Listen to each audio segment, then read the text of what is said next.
contact and lead scoring. Now, contact and lead scoring is the process of assigning a numerical value to certain actions that your contacts take or certain characteristics that your contacts might have.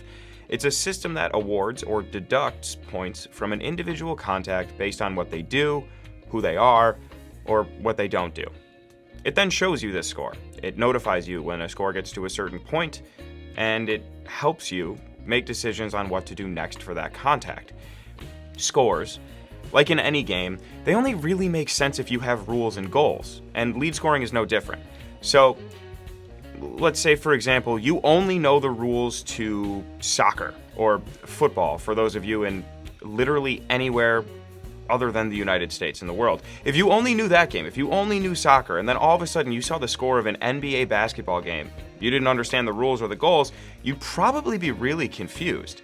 Because in basketball, it's not uncommon for the score to go well over 100 points. But if there was ever a professional football or soccer game that went up that high, it would be outrageous. It's kind of how I feel when I watch cricket. I have no idea what's going on. Balls are bouncing, paddles are swinging, the announcers are getting excited for reasons that I can't follow, and then someone gets a point, and I have no idea what just happened. Anyway, in order for this lead scoring system to help you, you need rules and you need goals.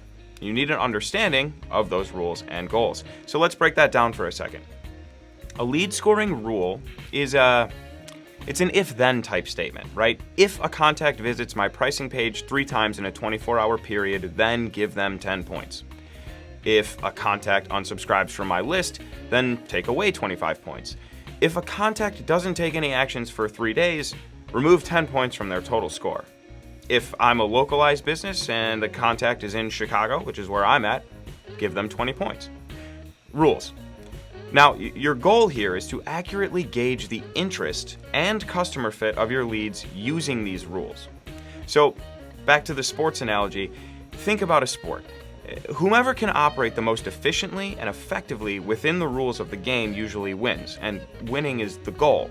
So, your goal here is to implement rules that work to the benefit of both your contacts and your business, so that the customers who are best fit and the most interested in your business are those that achieve the goal, which is a higher score. Now, lead scoring capabilities are incredibly flexible. They let you add and subtract points to your contacts based on, honestly, a ton of different actions and inaction. But before we get in there and start assigning points to people, we're going to have to determine what's most important to you and to your business, because the purpose of lead scoring is, again, to track contacts' engagements and track their best fit, and it creates a temperature gauge by which to plan your future messaging and your future outreach. So it's essentially gamifying your entire marketing process. As a contact engages more and more, they accrue more points. Their score goes up. But the points don't matter until you create the rules and objectives, because you can't win without a plan here.